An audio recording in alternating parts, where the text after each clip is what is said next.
The emergency room doctor looks down at the insurance paperwork and shakes his head dismissively. Your military insurance won't cover this procedure, and frankly, your daughter's condition isn't serious enough for admission anyway. 52-year-old Navy Commander Sarah Mitchell cradles her unconscious 8-year-old daughter, Emma, in her arms while a packed waiting room full of families watches the doctor turn his back on them both. What happens next will make you believe in the true meaning of brotherhood. If this story touches your heart, smash that subscribe button and share in the comments how our military families have inspired you. They deserve our unwavering support. Emma Mitchell had been complaining about stomach pain for 3 days. First, Sarah thought it was just something her daughter ate, maybe nerves about starting 3rd grade. But when Emma collapsed during breakfast that Tuesday morning, her small body going limp on the kitchen floor, Sarah knew this was something much more serious. The drive to Regional Medical Center took 12 minutes that felt like hours. Emma drifted in and out of consciousness in the backseat, her normally rosy cheeks now pale as paper. Sarah kept glancing in the rearview mirror, talking to her daughter to keep her awake, promising everything would be okay while her own heart hammered against her ribs. The emergency room was crowded with the usual Tuesday afternoon chaos. Crying babies, elderly patients in wheelchairs, teenagers with sports injuries, and worried parents pacing the worn carpet. Sarah carried Emma through the automatic doors, her daughter's head resting limply against her shoulder. At the registration desk sat a tired-looking woman named Janet, who barely looked up from her computer screen. Sarah explained the situation quickly, her voice tight with controlled panic. Emma had collapsed, was barely responsive, needed immediate attention. Janet handed over a clipboard thick with paperwork. Fill these out completely. Insurance cards, ID, emergency contacts. Take a seat and wait for your number to be called. Sarah looked around the packed waiting room, then back at her daughter's pale face. This can't wait. She needs to be seen right now. My single quotes am. Everyone thinks their case is urgent. The doctor will see her when it's her turn. 2 hours passed. Emma's condition seemed to be getting worse. She was now completely unresponsive, her breathing shallow and rapid. Sarah approached the desk 3 more times, each time being told to wait patiently like everyone else. Finally, a nurse called Emma's name. They were led to a small examination room where they waited another 45 minutes before Dr. Richard Holbrook finally appeared. He was a man in his 50s with silver hair and the kind of confidence that came from years of being the smartest person in every room. Dr. Holbrook spent less than 5 minutes examining Emma. He pressed on her stomach, briefly checked her pulse, looked at her eyes with a small flashlight. His entire demeanor suggested this was a waste of his valuable time. It's probably just a stomach bug, he announced, already moving toward the door. Kids get dehydrated, parents panic. Give her some fluids at home and she'll be fine in a day or 2. Sarah felt a chill run down her spine.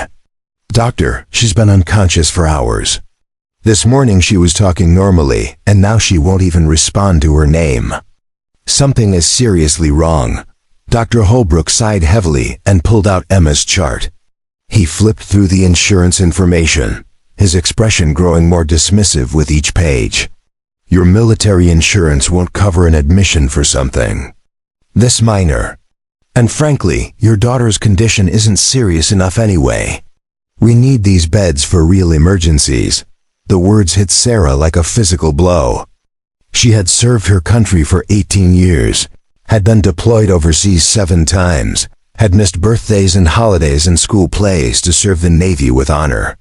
And now, when her daughter needed help most, her service meant nothing. Doctor. Please, Sarah said, fighting to keep her voice steady. I'm not asking for special treatment. I'm asking you to help my child. Look at her. Really look at her. Dr. Holbrook glanced at Emma with the kind of bored expression usually reserved for paperwork. I've looked. It's not serious.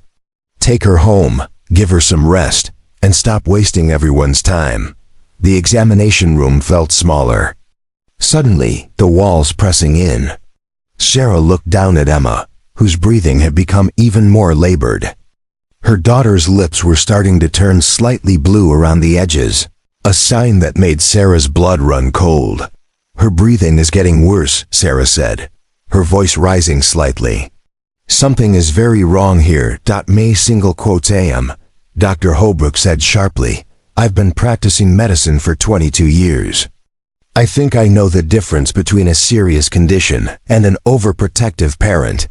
Your insurance won't cover an admission, and this hospital isn't a charity case." The words stung like a slap. Sarah had never asked for charity in her life. She had worked for everything she had earned her rank through dedication and sacrifice. But now, holding her sick daughter, she felt smaller than she had ever felt in her life. A nurse peeked into the room.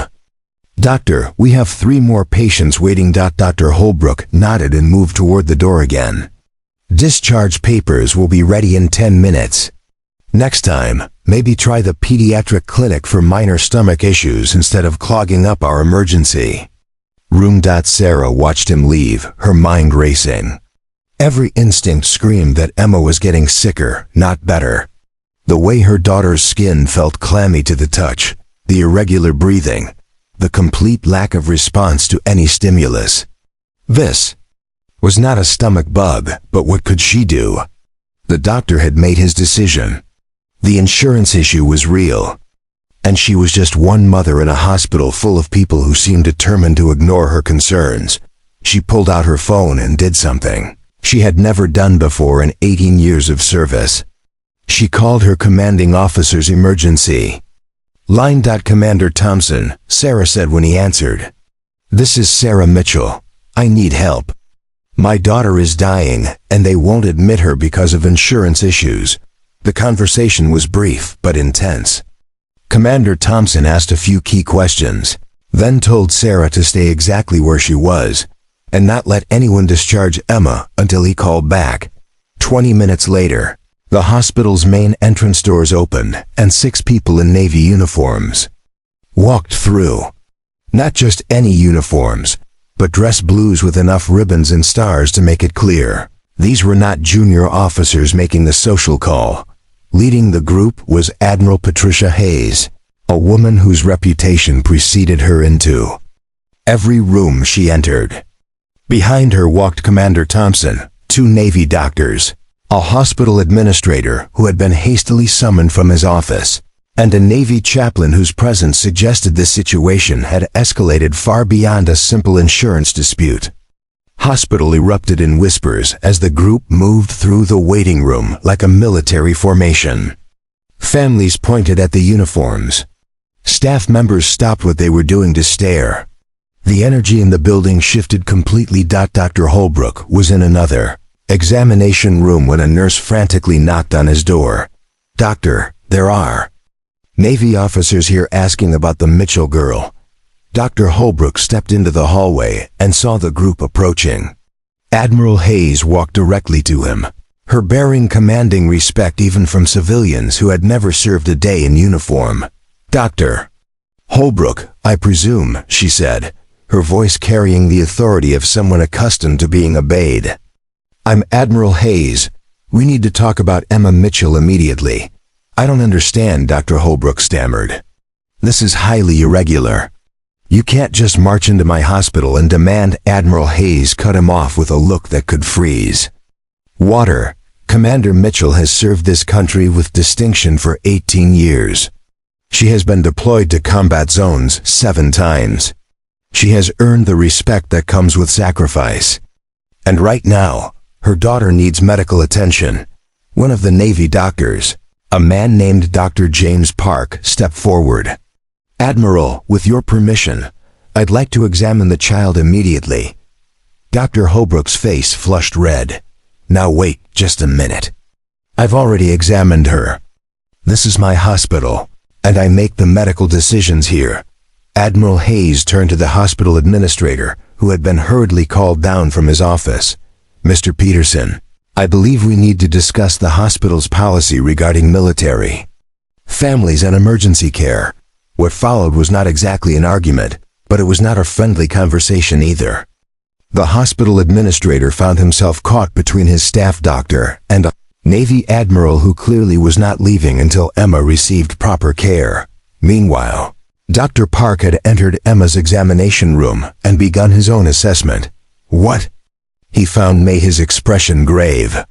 He immediately called for additional tests that Dr. Holbrook had not ordered.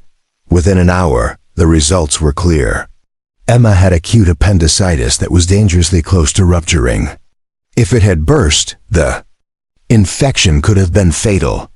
She needed emergency surgery immediately. Dr. Holbrook stood in the hallway reading the test results, his face pale as he realized how close he had come to sending a critically ill child home to die. Admiral Hayes approached him one more time, her voice now quiet, but somehow more intimidating than when she'd been giving orders.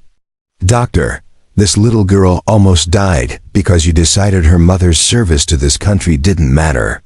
You decided that her military insurance made her less deserving of care. Is that the kind of doctor you want to be?" Dr. Holbrook looked through the window at Sarah, who was holding Emma's hand while the surgical team prepared her daughter for the operation that would save her life. For the first time that day, he seemed to really see them both. The surgery took 3 hours. Admiral Hayes and the entire Navy delegation remained in the hospital waiting room the entire time, a visible reminder that Emma Mitchell was not just another patient, but the daughter of someone who had given 18 years of her life in service to her country. When Dr. Park emerged from surgery, his smile told everyone what they needed to know before he spoke a word. Emma was going to be fine. The appendix had been removed just in time. She would make a full recovery. Sarah broke down and cried for the first time that day, tears of relief and gratitude streaming down her face. Admiral Hayes put her arm around Sarah's shoulders and whispered something that made Sarah nod through her tears. Later that evening, after Emma had awakened and was resting comfortably, Dr. Holbrook knocked softly on her hospital room door. He entered quietly, his earlier arrogance replaced by something that looked like shame. "Commander Mitchell," he said quietly, "I owe you and your daughter an apology. I was wrong, completely wrong. And I almost made a mistake that would have cost Emma her life." Sarah looked at him for a long moment before responding. "Doctor, I don't need an apology for me. But every military family that comes through those doors deserves the same respect and care as any other patient. Our service doesn't make us special, but it shouldn't make us less worthy of help either." Dr. Holbrook nodded, understanding that he had learned something important about both medicine and honor that day.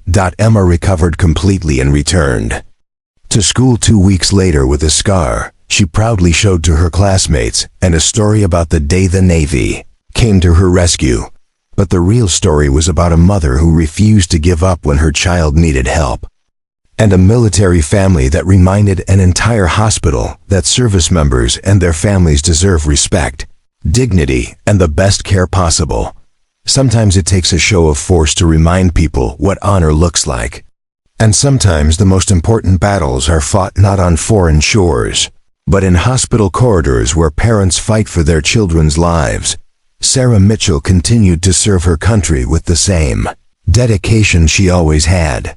But she also served as a reminder that behind every uniform is a human being with a family worth fighting for, and that no one should ever have to choose between their service and their child's life. The Navy had answered her call that day not just as fellow service members, but as family, because that's what honor looks like when it really matters.